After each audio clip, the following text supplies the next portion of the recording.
סגן הדר גולדין, זיכרונו לברכה, אנחנו אמורים לקבל את הגופה.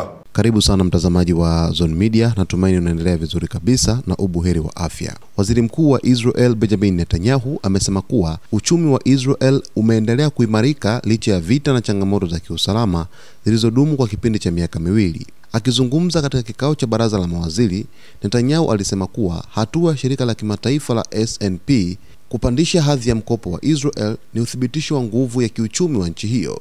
Kwa mujibu wa Netanyahu, Israel imeonyesha uimara wa kiuchumi katika mazingira ambayo kwa kawaida ingesababisha kupungua kwa uwekezaji na kushuka kwa shughuli za uzalishaji.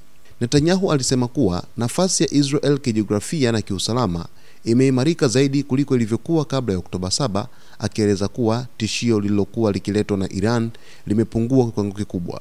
Iran imepata pigo kubwa, Israel imeongezeka nguvu, Iran imepungua nguvu, na tishio la uwepo lililokuwa likiweka dhidi ya Israel na eneo limepungua kwa kiasi kikubwa, alisema. Waziri mkuu huyo alisisitiza kuwa licha ya vita, uchumi wa Israel umeendelea kukua. Alisema kuwa kiwango cha ukosefu wa ajira kimebaki kuwa cha chini kihistoria, ikiwa ni takriban 4%, na kwamba uwiano wa deni la taifa na pato la taifa ni miongoni mwa viwango vya chini katika nchi za magharibi. Aidha, Netanyahu alibainisha kuwa sarafu ya shekel imeimarika zaidi ya dola na kwamba soko la hisa limeendelea kufanya vizuri. Hii ni baada ya miaka miwili ya vita. Kwa maneno mengine, uchumi wa Israel ni imara na utaendelea kuwa imara tukidumisha sera madhubuti tunazoziendesha, alisema Netanyahu. Katika kikao hicho, Netanyahu pia alitangaza mpango wa msaada wa shekeli bilioni 1.2 kwa mji wa Beersheba, ikiwa ni sehemu ya juhudi za kuimarisha maendeleo ya eneo la Negev kwa kuboresha miundombinu, huduma za afya na sekta za utafiti na teknolojia.